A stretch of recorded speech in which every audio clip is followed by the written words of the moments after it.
No, but it looks like he ate some. I've been trying to improve my head.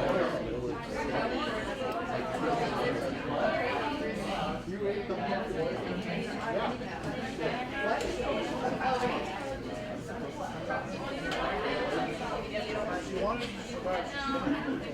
wait like everybody else does.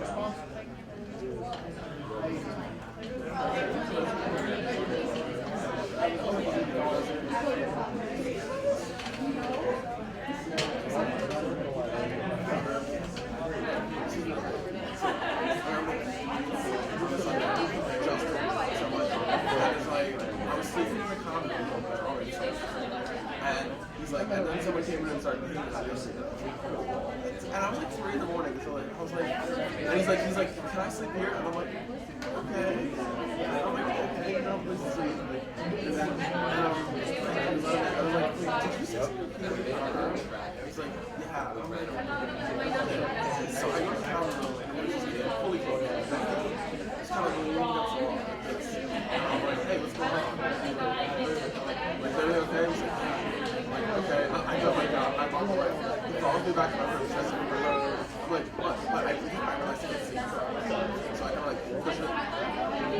And I'm like, hey, like, where do you need to be right now? And I'm like, you're on call 3. And he's like, no, this is Rice, right? I'm like, no, but you're on call 3, right? And I'm like, you want me to walk to Rice 3? And he's like, no. And he's like, where's my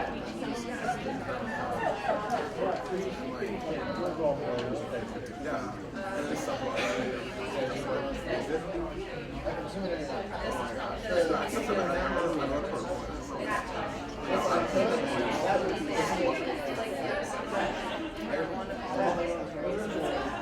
but then he happened at the same time, another person was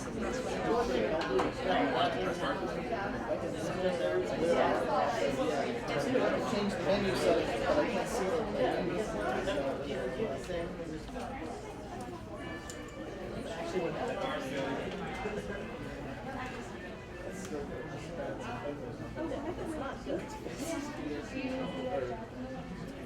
It's better than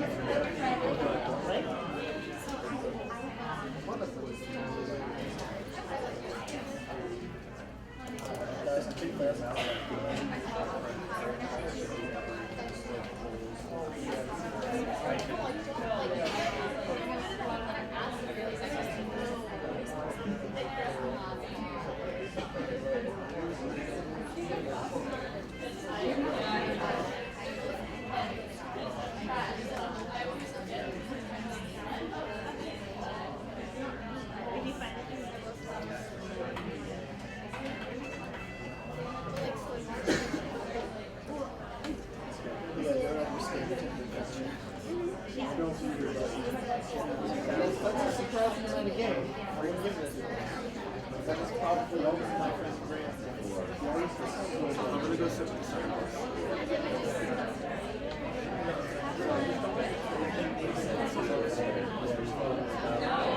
You know what? I want to be a good second. It's not healthy. He was good. Actually, no.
yanked me up like, I'm like, oh my god.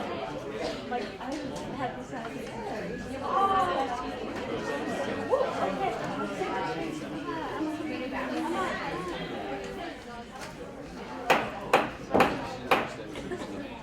now acknowledge Monday, October 24th, open student senate meeting. Secretary Goodchick, please call the roll. Amelia Smith. Here. Taylor Beck. Here. Luke Freegon. Here. Nico Papadis. Here. Caitlin Noto. Here. Jay Belinsky. Here. Kevin Blackie. Here. Aiden Eglin. Here. Rachel Haskins. Lynn Hatcher. Kat Crone. Here. Amber Parker. Here. Sarah Berkowitz. Here. Kate Homesteader. Here. Michael Mancino. Here. Andy Malone. Here. Leora Parker. Donnie Rassler. Turner Smith. Here. Lily Clark. Here. Vera Ecker. Maria Foster. Here. Andy Kellum. Here. Olivia Langtot. Here. Billy Lund. Here. Michael Mancuso. Here. Jack Burns. Charlie Lewis. Here. Tom Kramer. Jackie Crowley. Here. Callie Fucarino. Here. Pat McKenna. Here. Melanie Anahan. Here. 26 PCG. Here. ACM. Here. Active Minds. APO. Here. Art Alliance. Here. Army ROTC. Here. AAUW. Here. Biosphere. Here. BSU. Here. Bomb Squad. China Club. Here. Circle Italiano. Here. Civil War Club. Here. Class 2018. Here. Class 2019. Class 2020. Here. College Dems. Here. College Independents. Here. College Republicans. Here. Colleges Against Cancer. Here. Cooking Club. Here. Dance Ensemble. Here. Democracy Matters. Here. DCF. Here. Drop the Octave. Here. Entrepreneurs Club. Here. Film Society. Here. Four Scores. Here. Game Club. Here. GASA. Here. Cheever TV. Here. Daysburg College Debate Society. Here. Gecko. Here. German Club. Here. Gettysburg Anti-Capitalist Collective. Here. Gettysburg College Quiz Bowl. Here. SMUT. Here. Habitat for Humanity. Her Campus. International Affairs. National Club. Here. Japan Club. Here. Appreciation Society. Here. LASA. Here. Lego Club. Here. Mock Trial. Here. Model Arab League. Here. Model Congress. Here. Nerd Nation. Here. Outer Space. Here. Free Law. Here. Free Vet. Here. Refugee Action Committee. Rock the Vote. Here. SASA. Here. StepChem. Here. Smart Women Securities. Here. Society of Physics Students. Here. SEMNIS. Here. Student Alumni. Here. Students for Hillary. Students for Life. Here. Swing Club. Here. TEDx. Upscale. Here. Vibe. Here. Young Americans for Freedom. Here. Young Americans for Liberty. Here. Zuwak Club. Here. Motion to approve last week's minutes. All those in favor? Aye. All those opposed? Abstentions? Minutes carried. Hello, everyone. I hope you all had a great weekend. I have a couple of announcements. This is a lot in advance, but we will not be meeting on the 21st November. That's the weekend before the weekend of Thanksgiving break. So go home, enjoy yourselves. Get all your work done before you go home. All of that kind of stuff. Please make sure you're listening very closely to Nico's announcements tonight. He has updates on the Constitution and the status of where we are with that. As you all know, next meeting is Halloween. If you're going to be in costume that day, that's fine. Just make sure that your costumes are respectful and that they are in line with student policy. And lastly, we're still looking for a diversity chair. So if you are interested in chairing that committee, please contact us. Right. Taylor? My only announcement is that if the PR chair can meet with me afterwards, that would be great. Hey guys, hope you all had a good weekend. Our current budget numbers are for our new initiatives account, we've got $82,750.08 in that one. And in our Senate operating budget, we have $4,766 in there. The club's coming to tonight, as well as any club that comes to present a budget. Please speak into the mic when you're up there. It's kind of hard to hear when people are speaking over here. In that corner, you can't really hear as much, so just try to project a little bit more. Clubs, if you can please, and I'm going to say this at every meeting until it stops happening, so I'm going to say it at every meeting. If you can please submit full semester budgets. Try your best to do that, because what we're seeing a lot of now is clubs submitting event by event budgets, and if the event is over $500, it has to come in front of Senate, and therefore there's 3 or 4 events for the same club, and that makes 3 or 4 different presentations that we then have to schedule. So I've got 3 or 4 people coming next week already. So please, if you can try to submit a full budget at one time, that way we can pass it and we want it to be coming to BMC.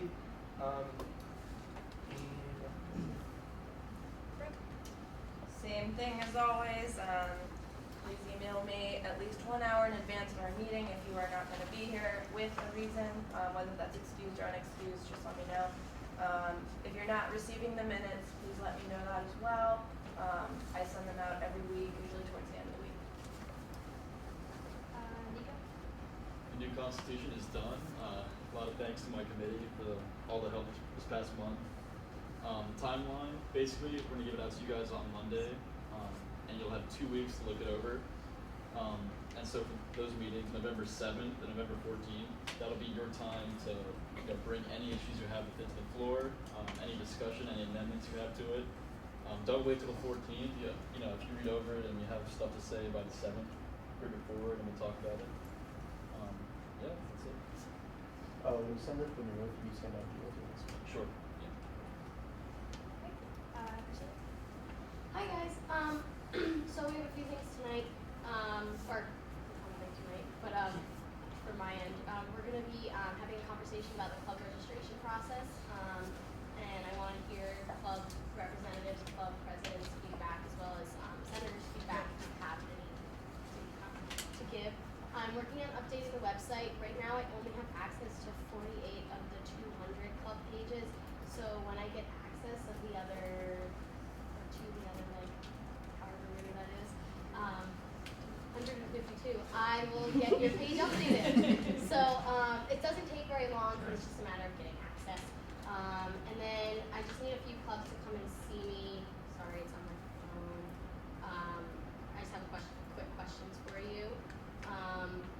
Amnesty International, Asian Art Alliance, or Amnesty International, Asian Student Alliance, German Club, Rotaract, and Cheltenham. Okay, that's everything. Joe, do you have anything? Great. Since we have no old business, we'll go right into new business with Pierre Can talking to us about off-campus housing.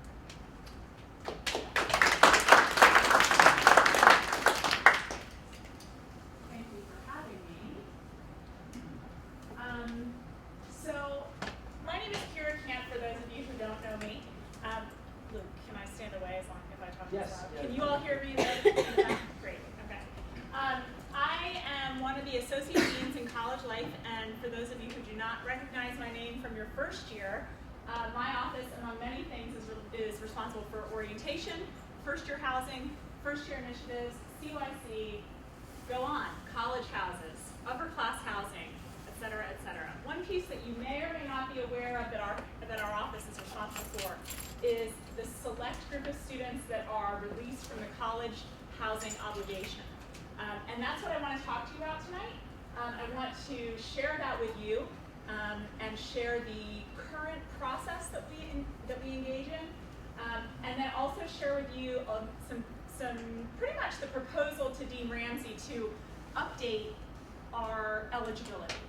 So I'm not going to get into the nitty-gritty of, you apply, you wait to hear from me, it's March 4th and all of those kinds of things, because unless you're a rising senior, that will not mean a lot of things to you. The only people who are eligible for this position to live off are rising seniors. And so I wanted to be able to share that with you, and also just be able to answer any questions. First thing, I want to make sure that you know that being a member of the Gettysburg College community residentially means that you have agreed to a 4-year residential requirement. So sometimes I hear students say, "Oh, but I was looking forward to living off campus my senior year," or oh, I'm supposed to be able to do that. Well, at Gettysburg, you're not. At Gettysburg, you have a 4-year residential requirement, and the only exception that would be made is that you participate in this process to be released from your housing obligation, i.e. paying the college your housing bill, okay?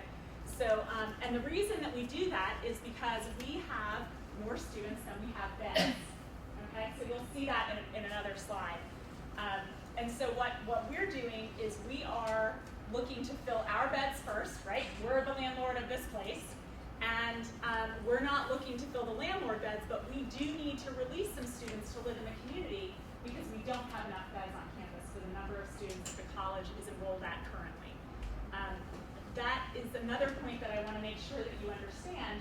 The process in order to allow students to be released is driven by the enrollment. So I have a slide that's going to show you over the past several years how we've gotten to the number. it's very much based on the people that are here. So if we have a whole bunch of people on campus, we need to release more people. The year of 769 first-year students, which is those folks that graduated, that year was the largest year that we had students living off campus because we needed more beds. So that's sort of how that works. The other thing that I wanted to share with you is my interest in working on this every year, sort of tweaking it and understanding students' feedback and understanding families' feedback. This information is coming from feedback from students, from your peers, about the interest in what the GPA is and what the conduct record is. So I want to make sure that you understand that. I have gathered, every time that I go through the process, I meet with every single student who isn't released, because believe me, they want to know why. And they want to talk about that.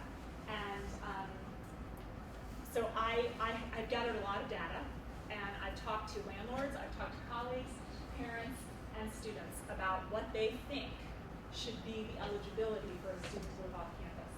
The only other way that a student would live off campus is if there was some sort of an exception, most likely medically needed, that we can't accommodate on campus, right? Or some very, very specific extraneous circumstance that we don't have, like we don't have married housing on campus. We have some students who are married. So we approve those students to live in the community. So those are the reasons that a person was with in the community that would not be just through sort of the process of a rising senior who wants to live with friends on campus. And I just want to share with you, and I tell the students this when they apply,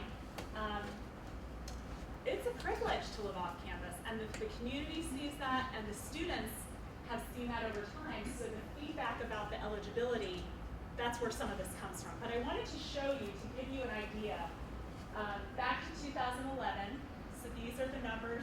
The first number is the total enrollment on campus, okay? That doesn't include people studying abroad, because obviously they don't need to fill a bed.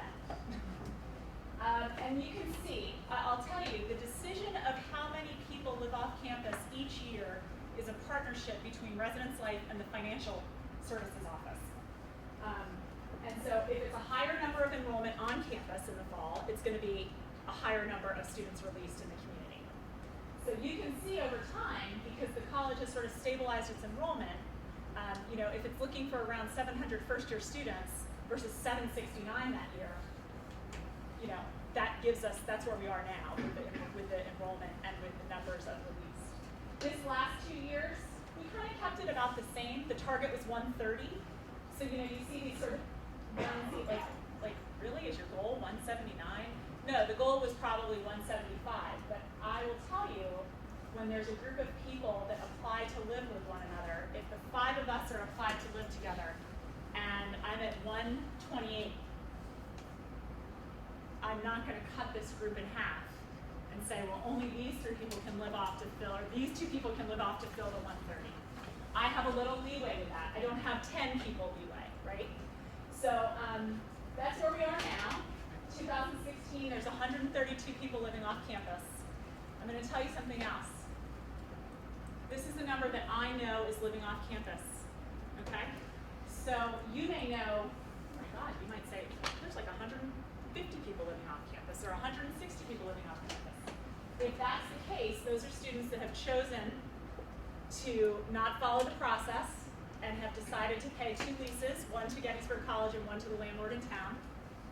And at this point, it's part of our code of conduct that if it's something that I discover, then I follow up with students in the conduct process about that, because we need to know where folks live. That's an expectation of our families, and because it's a residential requirement, we need to know that. So the other thing that does, so some students who choose that, they're taking up spaces on campus, right? Because if we decided that we wanted to live off campus together, but we didn't get released, right?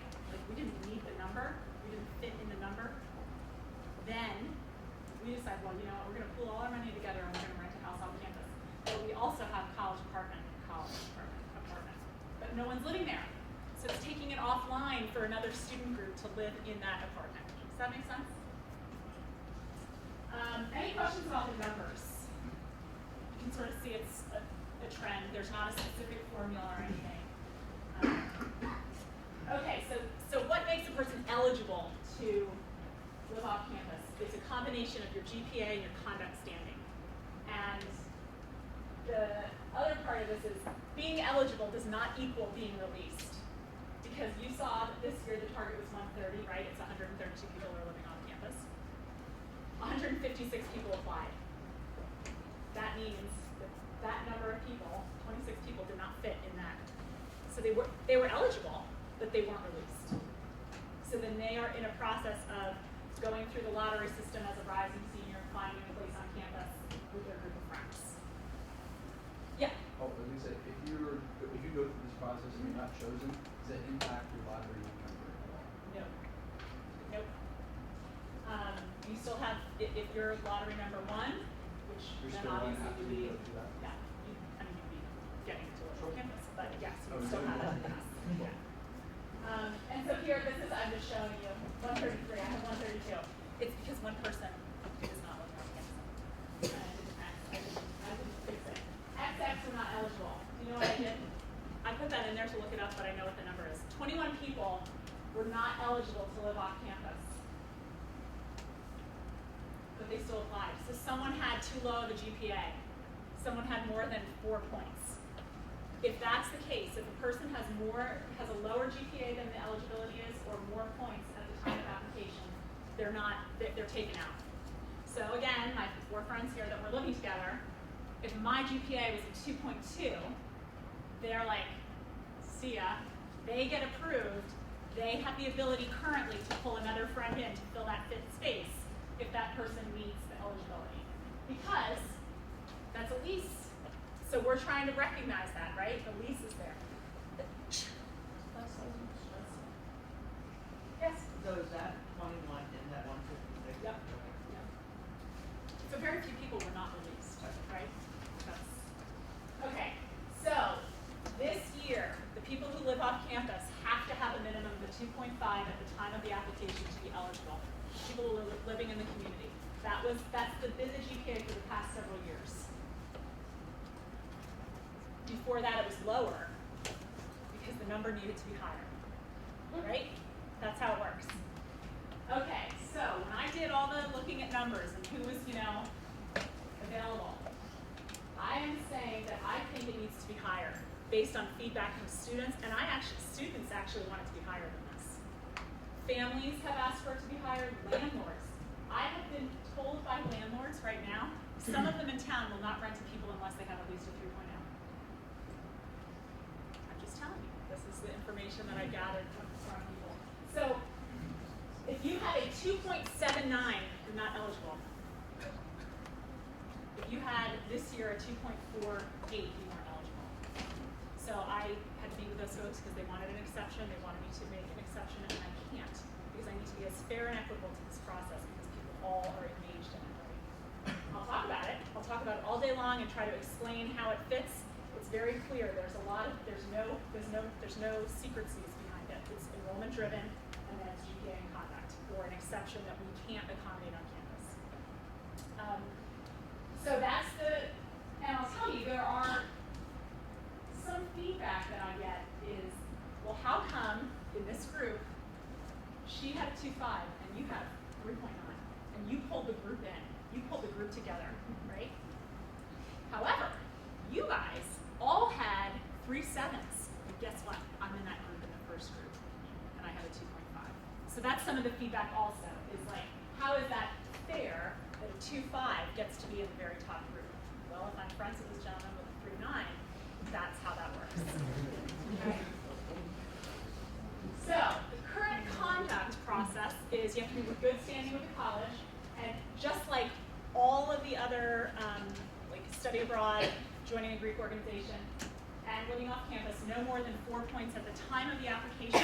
Okay? So that doesn't mean like you're going to have 1 rescinded by the time you have a good spring semester. If you have 5, you're not eligible. Okay? Again, these proposed added aspects are coming from feedback from students and families. The first one, no additional points can be accumulated after the approval for the release. And actually, do you know what? Out of all the people who live off campus right now, there are only 2 people that have points. So this is really, people are not really applying that, you know. And the other thing that has come up more than once now from families and students is you can never have been suspended and be eligible. That's something that folks have felt pretty strongly about. Because when you're living in the community, you're representing the student body, you're representing yourself, you're representing the college. And so people that live in the community, that participate in the process, and the families that give me feedback really feel strongly about a strong conduct and a strong academic record, as do the landlords, as do the landlords, as do we, but those are the outside folks that. So this is an interesting one. The group order, our example, I just gave you the example of how it currently works, right? And what happens is we've taken up the first 5 slots. Then we go to the next, okay? So the groups go down and they fill up to the 130 based on their lottery number. That's what happens now. Many students have suggested that we should average the GPA of the group of people and be representative of the group of people that are applying. And when I did that, you know, it's sort of, okay, so now we're down to like 3-6 based on everyone else. We're still going to have it, we're still going to be released, but it sort of makes it more representative of the group of people living together. You still need to be eligible individually, but this desire to have shared responsibility for getting the order. Now, this is interesting. When you all are ranked by your GPA for the college when you get your degrees, it's by your GPA. Just strict GPA, right? So the proposal is just the average GPA and it's ordered in the top 2 5. Now if there's like 7 3.7s, then I have to have 3.79. I have to have 3.792. I have to go out, you know, I have to go out to the decimals to make it in order. But you still get a GPA, you still get a lottery number as a rising senior. So if you're not released or you choose to not do it, which people do, believe me, they do, they rescind the offer, then you have your lottery number that you got based on your credibility. So that wouldn't change if you decided or the process decided that you weren't part of it.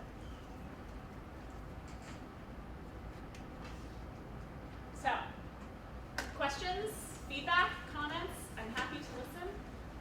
Yes?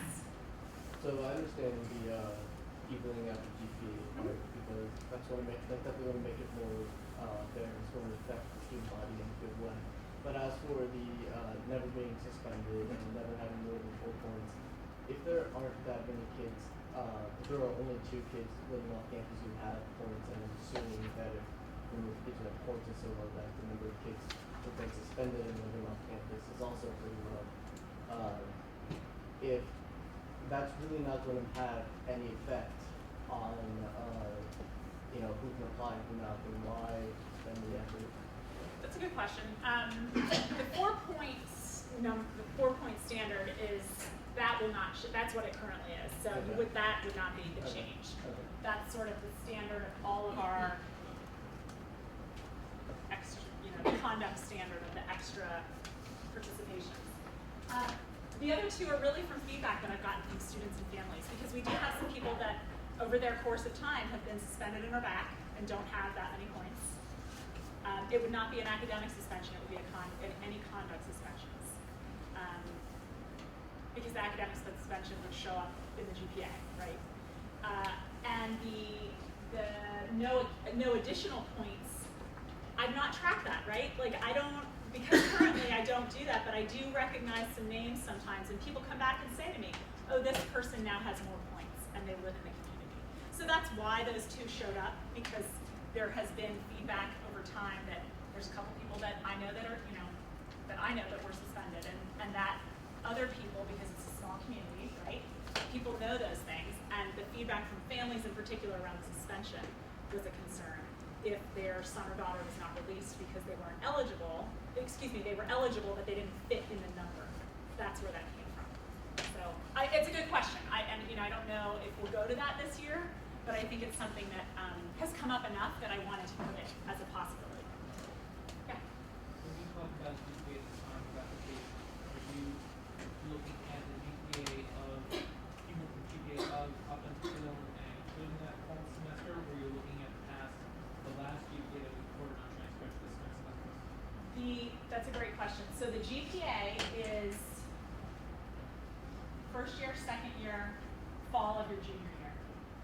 So then whatever it is, by the time the application is due, which is in March, and sometimes people who study abroad, it's like challenging, I'm waiting for grades and that kind of thing, if they're worried about it. But that's what it counts, those are the countings, the cumulative of those 5 semesters. So going back to the last slide about pre-order, so I live in game housing, Okay. and like once you're in the house, it's a different process, but like to get into the house, is they take all your lotteries and everything in order, and well, if you're at the top of the list, then Right. that's how you go. Yep. But at least the way it was when I did it, because it was much moved by the time but it was like if you have a friend and they're at the top of the lottery list, then you go with them and you get pulled as a group into the house. And so you may or may not be living together, but if there's 3 slots in the house, and there are 3 friends, then boom, boom, boom, in the house you go. And so I don't know if like, cause I'm all about like standardizing things, making everything equal. And so if we do, so I'm not saying that we need to like put it back the way it was with campus, but we should have like all campus processes be the same way. Because at least there was, we all found the friend with the highest lottery number, and then we all went to them because they were the representative friend. We all got into the house because they had the higher lottery number. I appreciate that. I'm suggesting that we do it differently for this particular And I'm not different disagreeing process. with that. Yeah, I'm no, saying, that's a like, good, for- For all the processes, I Right. think it should be the same instead of like, Right. All of them would be that, except the off-campus. Because that's what they are now. Like, if we want to live in Apple, we're going to ask him because he's got a 3.9. I mean, that's how it is right now. So I think I'm proposing that it's different for the off-campus. Yeah. I'm just curious, you mentioned that this whole time. Is it like a focus group type thing, or did it just come to you? So this is very interesting. So I thought about having like a separate focus group of all these processes, but at the same time, I have like had a lot of them via phone on a regular basis under direct feedback. So there's no fear in giving me direct feedback about, particularly when a student is not released. When a student is not released and they're eligible, that is the most challenging conversation that I have with families. So I've tried very hard to explain eligible does not equal release. Eligible means this, and but they have a lot of feedback. So it's been actually not pointedly solicited, but they do not refrain from providing me information. Yeah. Are there plans for future construction of college housing to eventually involve the That is a great well, we're question. fine. I think that's a conversation that comes up all the time, and I do not have any specific date or information to tell you right now, but it is a conversation that we talk about in our office and we talk about with our division all the time. And I think ideally we would have that, right? Because it's a residential college, and right now we don't, and so this is how we manage it. Yeah. For like, I know you were saying for like living off campus, you'd use like the average GPA for people. Yeah. Would that be something that in the future you would look to do for just like all college housing? Because I know that people do that for like trying, if like you're a freshman trying to get into the quarry, like you go to some good with high GPA to try to get like apartment style housing. Would that be something you would? I mean, we have not talked about that in the office. This is the only part because it's such a specific group of people, and we've had, over time, a lot of feedback about that from students and their families. I don't know. I mean, I think that would be a question for a different day, right? I think that'd be a question for a day to come back and talk about how we select housing as a community. Same, these two questions, I think that would be possible.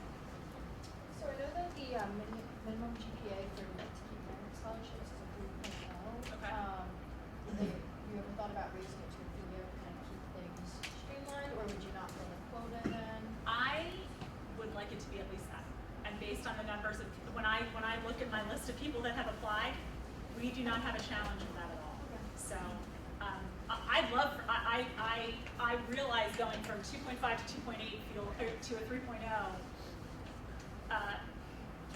let's just say the last time that I proposed it to go from a 2.25 to a 2.75, I got a lot of pushback. So we went to a 2.5, and I think we could manage a 3.0 with a group of people. Is that the trajectory then? I mean, I think we're just always trying to have the most qualified people living in the community. So that's why I did this actually this time, because of that past feedback. You guys are asking a lot of really great questions. I think we're going to take one more just in the interest of time, but we'll have her contact information in a minute. So if you have any other questions, you want to contact her to ask more questions, please. Yes.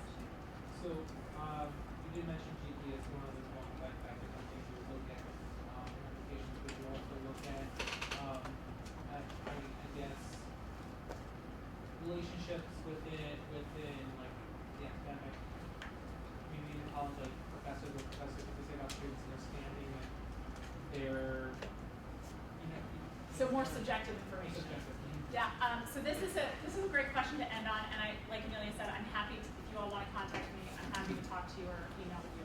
So this, I thought of many ways to make this more of a process around subjectivity about those kinds of things. So like a reference, or this past year the folks had to fill out an essay on why they their intent to live in the community and how they propose to contribute to it. These two items, there's no, I don't have, these are clear and concise, right? The GPA and the conduct. I try to make this as little subjectivity as possible because it is such a hot button for folks. And so if I can say that we have our eligibility based on these two things right now, that is what has made the most sense for the group. Plus, you're standing with faculty, certainly, I mean, I think your participation in your grades and whatever is showing up in your GPA, and your conduct is showing up in the number of 0 points from those. Thank you so much. You're welcome.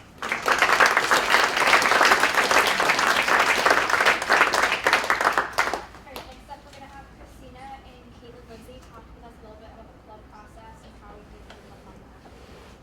You want to say that? Whatever you want me doing. Okay, so we're going to talk for like 10 minutes just about the club process. So I know that we have some Senate, well, obviously we're Senate reps here, but some presidents also came. So just to start off, what did you like about the club registration process / what did you think went well?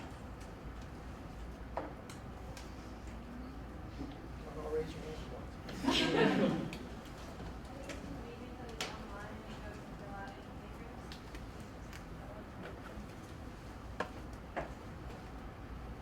Everybody else?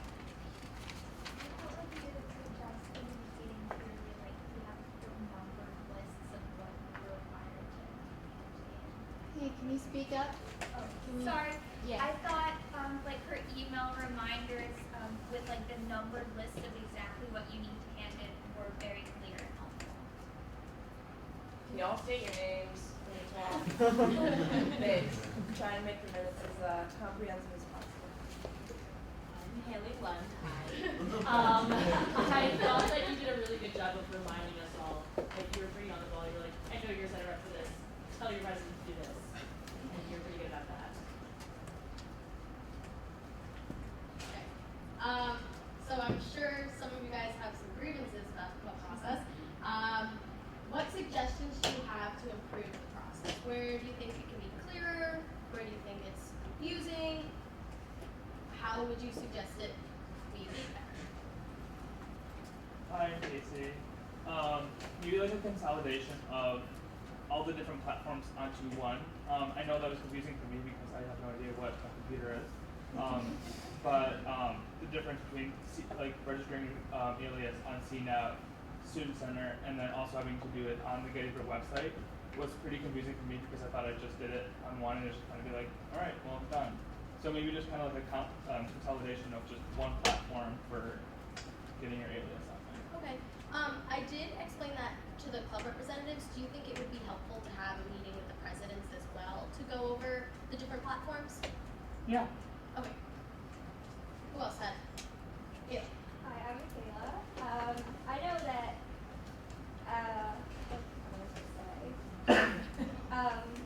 oh yeah, maybe like a confirmation that you got something, like, because I know like we always submitted our advisor form, and it could have gotten lost in the internet and things like that. But I feel like if you get a confirmation like, oh, you turned this, and this in before, like, oh, there's 2 weeks before, you need to turn everything in. Okay. So the two things that, so my two comments are, like, one on the PeopleSoft roster. Like, I know that, like, besides the fact that everyone I talk to thinks it's the most confusing thing they've ever met, like, the problem with that is that, like, anyone who has a CNAB alias and, like, knows their CNAB alias knows there's, like, a million more people on their alias than there actually shows up to meetings. And so it's kind of hard to say, like, here's the roster of club memberships. It's like, well, do you want the people who actually come to things? Do you want the people who show up to the meetings? Do you want the people who who are on the alias? That's a pretty different list of names. And the other thing is that there's, like, a lot of information that, like, at least someone who's registered at this point, like, we just kind of, I feel like, just keep putting in, like, the mission statement of the club. At this point, like, we just have it written down somewhere, and we just copy and paste it off the, like, our little mission statement document, because it's like it's the same thing every time you click that button. And, like, our advisor, like, I know I talked to a couple of our advisors, and they're just like, did I already fill out the I'm advising you form? And they're like, yeah, you have to do it again this semester. And they're like, I don't know why, I'm the same person. But I'm just telling you what Christina Noto tells me. Can I provide clarification on that one? So with the advisor verification form, the reason we require it to be submitted, that we ask for it each semester is because we've had cases in the past where professors go on sabbatical, staff member leaves, whatever else, and it's not getting updated. And so then we're trying to get in contact with someone, or we're finding out that a group hasn't had an advisor for 3 years because we just assumed that they had kept the same one. So that is the reason. I know it's a pain in the butt, but that's why we try to make it as simplistic as possible with that form online. But I do understand your stress in having to replicate it multiple times, but just as for your understanding on why we have it. Now, like the Constitution, now it's yes, we changed the Constitution, no, we have not changed the Constitution, and it's good, no, we haven't changed it, then well, it hasn't been done. So could it be like, yes, we changed our advisor, no, we have not changed our advisor? Yeah, I mean, that's something that we can look into. We're gonna be meeting with people that do things, and that's something that we can check out. Do you have a question, Rack? Oh, she asked the same question that I asked. Oh. I'm Julia, I'm president of the American. You said that if they had a registration guide on the website, what you guys Okay. so if you got online, and if they got the alias updated, because this year not in October it was updated, and it's like she was expecting to see So that's one thing. So two things. For your first point, there is, if you go on to the Senate page, or I think it's the Office of Student Activities and Budget page, you can see you can click the Managing a Club, and it says all of that on there. For the second point, that's just a matter of transitioning with last year's officers to this year. So I don't have access to your CNAB aliases. So when you email me and say, hey Christine, I don't have access to the CNAB alias, you're either going to have to get access from the previous president or create a new CNAB alias, which is paid. And so I think that as you guys are transitioning with your officers, like let's say you have elections at the end of this year, you should be granting CNAB access or access to the alias to the incoming officers to make it easier for them.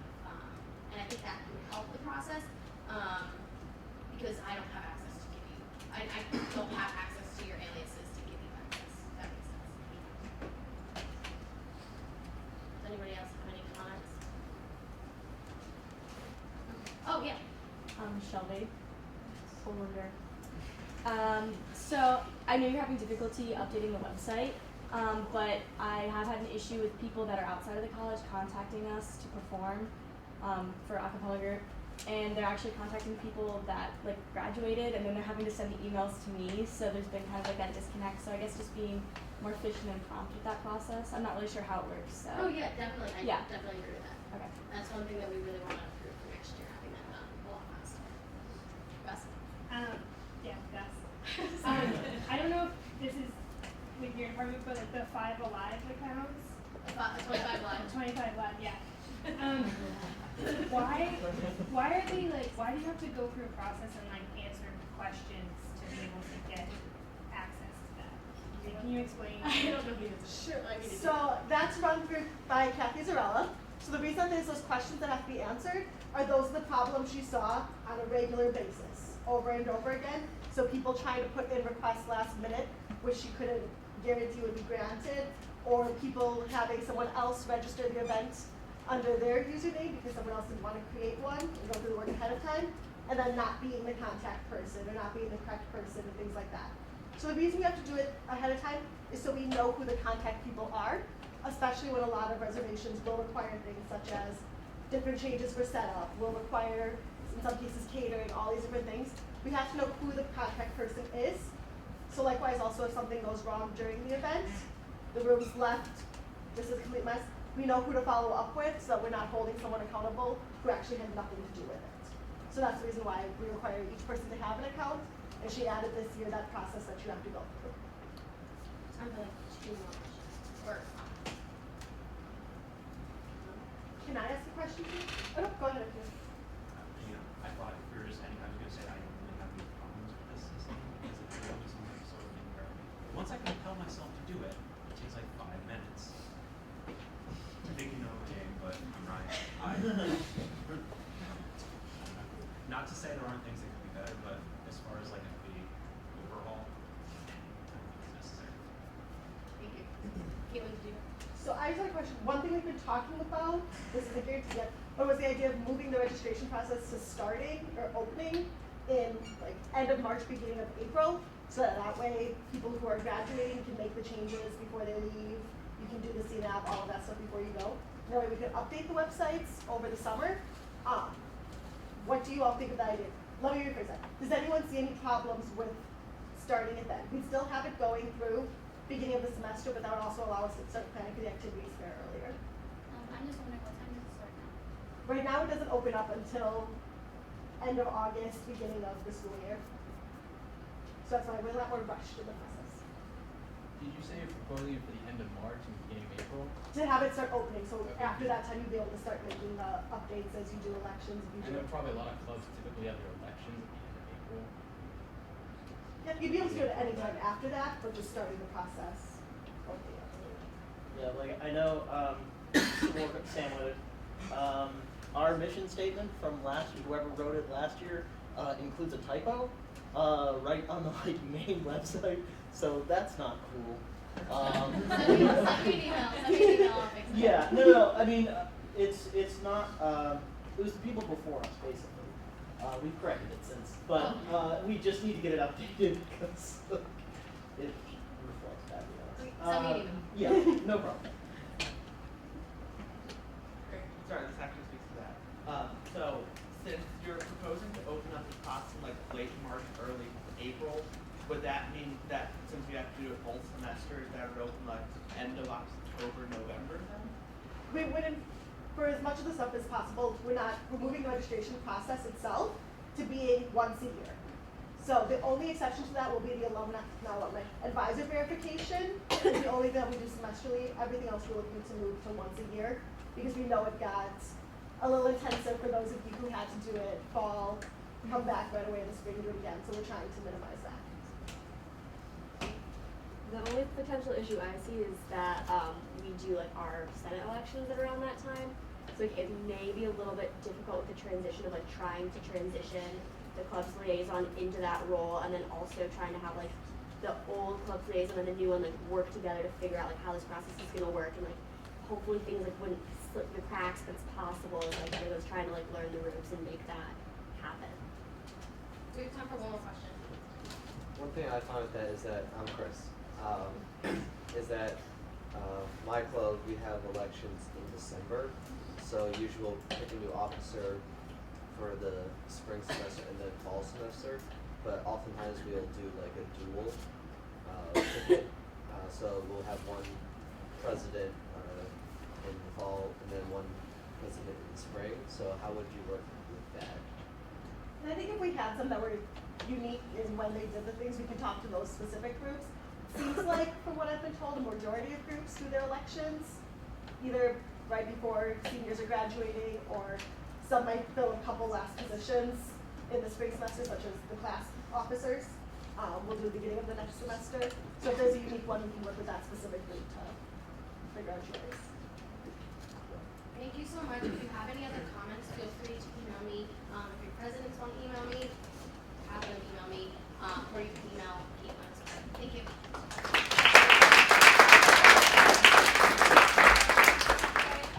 We have some budget request next. I know the meeting, we have like 15 minutes to meet, so in the interest of time, just a reminder that I'll come through budget request, please be as clear and concise as you can be, and your motions and questions be clear and concise as well. But first up, we have the Black City Union.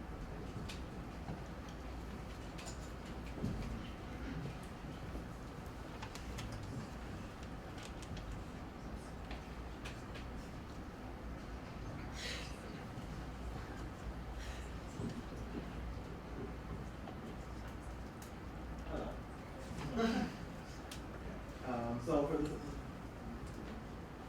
here we have the Soul Food Dinner, which is going to be on November 17th, and this is an annual event that we do, basically celebrating African American cuisine, and it's open to the entire campus. This is basically like the same budget that we had last year. We bumped it up a little bit just because the demographic has changed a little bit since we have more students of color in the first year class, which we're also really excited about. So what you see on here is just different food, napkins, bases, stuff like that. We're going to do $5.95. Yeah, and this is a fundraiser event, so we charge money for it, and the money that we make goes towards our step show event, which we usually have in the fall, but this year it'll be in the spring, so it kind of gets the cost down because our step show is a really big event. Our next one is Boo Boo Bingo. That is coming up this Thursday, and Boo Bingo, we have this every single year around Halloween, and you can wear your costumes and everything, but just come play bingo, and it's really fun. We have a lot of great prizes this year, and we also have wings, which is also right here. This is just a list of a few of the gifts we're going to do, and a few things that you can win. And this is co-sponsored with CAB, so CAB is paying for half the cost, so we've gotten it down to $770, and it's usually around the amount of money that we spend on prizes and things like that.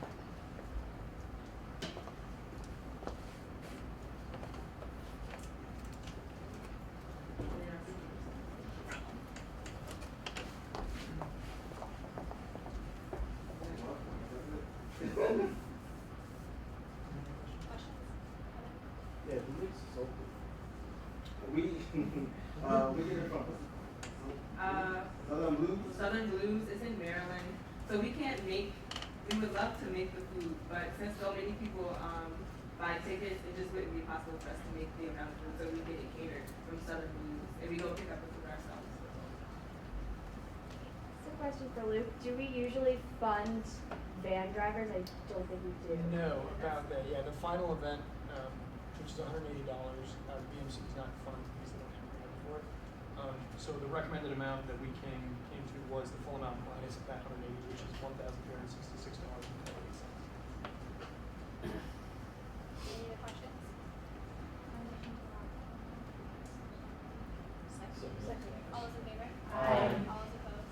Abstentions? Congratulations.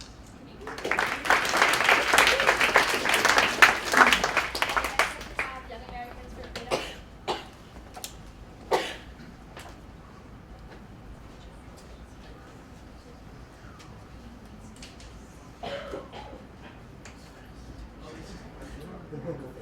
So to preface this, guys, we don't have an actual budget to put up. It's one event. Listen carefully. They are requesting $2,800. 2,000 of that is for speaker fees. 500 of that is to get the speaker to campus, which is a plane ticket, and then 300 of that is food for the speaker. You guys can go into more detail for the speaker as well. Okay, yeah, so my name's Nick Harwell. I'm the Center Rep for Young Americans for Freedom. This is Scott Moore, he's the president. We're requesting funds to bring comedian, radio show host, and journalist Steven Crowder to speak here at campus. He's going to ad-lib his speech, so we don't know exactly what he's going to be talking about, but it's going to be on the topic of gender issues. Now, the dates we're looking at are November 10th or 11th. We're not 100% sure because we have to pay him first and then we can schedule it. But we're looking at those two dates. I know this might be hard for some of you to approve, or we're not the campus's most cherished club, as seen by our unorthodox recognition. But I'm going to ask you guys to kind of see past political divisions, see past reputation, treat us like just another club, and give us the same right to be active and to tell our side of the story as you move forward in that club. So, Now, when you met with the BMC, is it still true that you don't know where he will be flying from? No, we're not sure exactly. It's just based on his schedule, so we'll have to. Right. So say he's in New York, the plane ticket would be less than if he was flying from New York. Yeah, right. So you're assuming the plane ticket's gonna be 500. It could be 100. It could be 500. yeah. That's a high estimate. So whatever money they don't spend on the plane ticket, I don't know. Yeah. Are we allowed to pay for? We're not allowed to pay for gas and lodging. Yeah. This is why we're working on This is why we're doing the Is there precedent to paying for plane tickets for speakers? Because I know we did something with you guys in Harvard. So the thing with precedence is, it's up to you guys. It's not necessarily an amendment to the Constitution, so it's not something we have to follow. If it is something you want to bring forth as change to make the Constitution after those, we request out to you guys for those 2 weeks, absolutely feel free to do that. But as of right now, there's nothing in the Constitution saying we cannot fund it. The BMC recommends 2,500, which is the amount minus $300 for food. Are there any other questions? If you don't pay for food, you would be not coming. Well, that's up to them. But we assume he'll be here. It's less of a question, more of a concern about how he's gonna kind of just like go up on stage and just do whatever. Speak. Yeah, like he's gonna speak, but like what is he gonna? You're talking about gender roles, like it's. Well, he's going to get up and Yeah. speak from how he sees the issues. Oh. We know generally what I'm talking about. Yeah, It's just we the have- actual content. We have a topic, and he is a conservative, Yeah. so we can assume kind of what he'll say, but I'm not going to sit here and tell you I know exactly Yeah, what he's no. going to talk about. Any other questions? Kind of going off that, what is the official like theme of the event, like other than just gender issues? Right. I mean, He's a comedian, so we're hoping it can be more lighthearted than the usual serious, really like uber serious political discussion. But the main theme of it is to come here and have listen to a comedian talk about gender issues and his side, his viewpoint on it. Like what about gender issues then? Like what's the? Well, that goes along the lines of we don't know exactly what he's going to talk about. Like I'm not sure which issues he's going to touch on, but he is just going to talk on the general topic of gender issues. So he might end up focusing in more on one topic than the other, but overall it'll be about gender issues. Is the food just for like people going to the event, or like what's the? This is a lot of food. It was the BMC's understanding that the food was for the speaker. yeah. Guys, try to keep all the chatter to a minimum. This is a budget request. We take budget requests seriously. Yeah, I think our treasurer is the seat was in there, so it's not really much of a. Yeah, but we're not too worried about it. Yeah, that's not really. He doesn't eat that much. Is the event open to all campus? Yes, anybody can come and listen. Any other questions? Is there a motion? I move to lock the BMC recommended amount. Is there a second? All those in favor? Aye. All those opposed? No. Abstentions? Congratulations.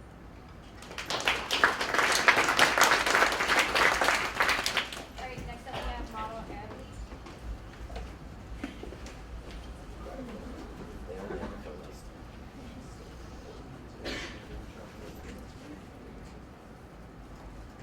As another caveat, the Model Air League we've been negotiating this budget for like almost 3 weeks. It started out at almost $10,000, and the BMC worked it down with Val to this amount. We don't see any problem with this amount, but it's up to you guys, obviously. We ask you to think about it. It's all yours.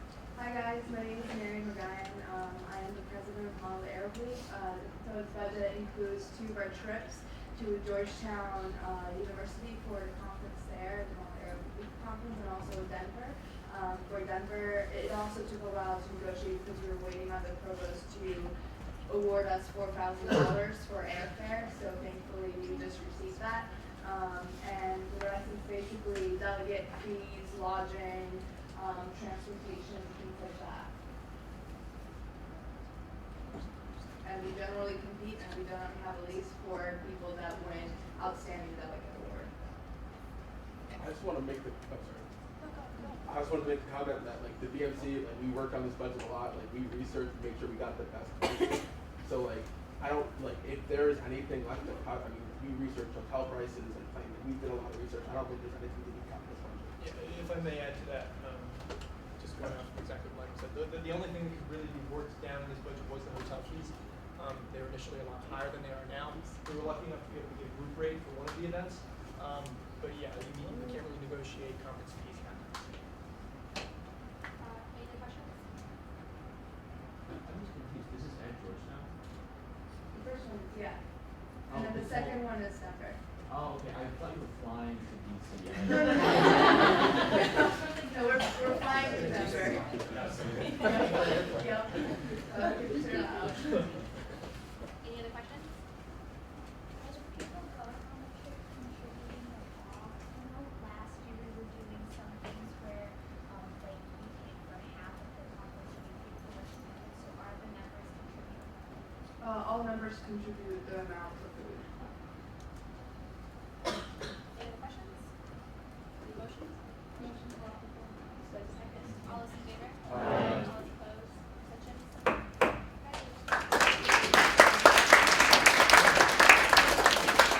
Alright, we're gonna go into committee reports. Academic affairs. BMC. Hello everyone again. BMC meets from 3 to 5 this Friday. Like I said, please submit your budgets in the in a kind of a timely manner, and please submit your budgets in the proper format. There's a form on the BMC site, which is on the committees of the Student Senate site, which is on the Student Senate site. There's 3 links. They're all very clearly labeled, so please submit budgets in that form if you can. Also, on a more personal note, please register to vote if you haven't already. The PA deadline is passed, but some states accept registrations up to 11 days before the election, so please get on that because it's an important vote. Hi friends, hope you all had a really nice weekend. I haven't had a long report, so I do apologize. So tomorrow's kind of a big day for career development. One, we have Cambridge Associates coming in as an investment firm. There's going to be an info session in Black 303 from 5 to 7. And there's also going to be Resumania at the Center for Career Development tomorrow from 6 to 8. However, fun fact, on November 14th, we'll be having Resumania here. And if you have any interest in doing that, please email me just so I can send kind of a ballpark over to career development so they can send us many officers that are here to help us. And there's also going to be a grad school fair on Thursday in Cub Ballroom from 11:30 to 1. Business casual attire, you don't have to bring your resume or anything like that. And we will also, the applications are now open for any job shadowing opportunities and also any job networking dinners over winter break. If you have any questions about that, feel free to let me know by email. 6 minutes. Hope you guys have a really nice week. Thanks. Next step, class.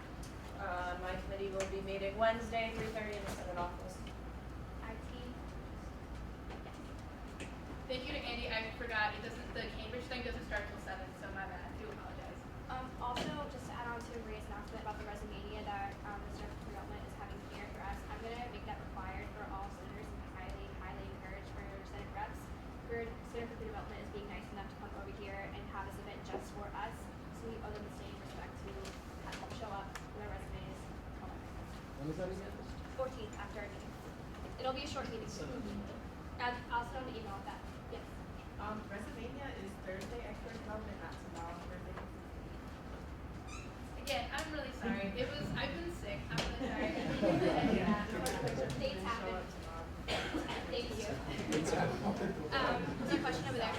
Yeah, just for where you're saying you want to make it mandatory for senators to come to Resumania, if they've been in like 2 weeks before, I know some senators have it required that they go to a Resumania for an outside event. Is it like, should there be exceptions for those who come talk to me. And we Okay. can figure it out. If you've been to career development recently, within the last 2 weeks or so, come talk to me. Alright, moving on, yeah. Oh, no report. Senate policy, No meeting this Sunday. safety, Thank you for whoever responded to the bike rack thing. It's still up and running, so if you want to give more feedback on where bike rack should be or moved, it's on the DPS website and will probably be in the minutes as well. So. Yep, and this week there were 3 public drunkenness, 2 underage consumptions, 1 possession of marijuana, 1 open container, 1 vandalism, and 1 sexual assault. alright, sustainability, no report. Any club or culture announcements for this week? Yes. Okay, so really quickly, 2 minutes. So one, when Nico says please read the Constitution, please read the Constitution. We didn't change font size to make sure it's all one font size, which it wasn't. We actually did change things in the Constitution, like we deleted articles, so please read. And then this Sunday at 7 o'clock in Science Center 200, the Italian Club, yes we have one, is hosting our first film night of the year. We're watching Rome Open City, which is about when Rome has stopped defending itself during World War II. The Germans invaded, and they're after the resistance leader, who is a communist, and he's in hiding, and it's really exciting. There will be English subtitles, so you don't have, so the fact that you don't understand Italian is not an excuse. If you can't read English subtitles, we have bigger problems. There will also be free pizza. So in short, movie night, subtitles, Science Center 200, Sunday 7, free pizza. Thank you very much. Hi guys. So on Thursday at 7:30 in the gallery, College of Independence is hosting a debate between College Republicans and College Democrats. It's gonna be a great time. Questions are awesome. You should all come out. Also, you can look at some pretty art while you do it. So 7:30 Schmucker Art Gallery this Thursday. It's gonna be a great time. Go ahead. There are 6 more days to SASA's, 14 days to end sexual assault, so you guys could participate and get people you know involved.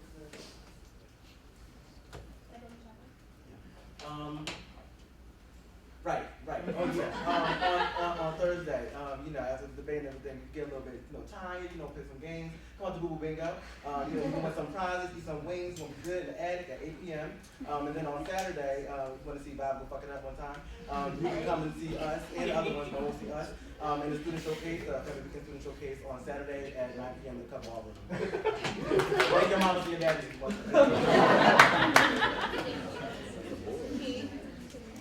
This Friday from 3 to 7 on Bullet Patio, Alpha Omicron Pi is hosting a smoke-out arthritis event.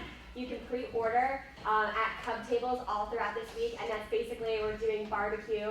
So for $10, you get a pulled pork sandwich, mac and cheese and slaw. It's going to be really awesome, and all the proceeds go to the Arthritis Foundation. Any questions? Wednesday, November 2nd, the library is hosting a writing hackathon. So we're going to have members of the Honor Commission, the Writing Center tutors, history PLAs, and peer research mentors.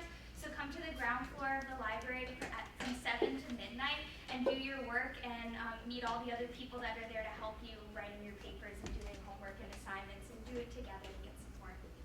If there are any announcements, please feel free to send them to Brooke and she'll put them in minutes. What is your one? That's fine. Is there a motion to adjourn? Motion. Second.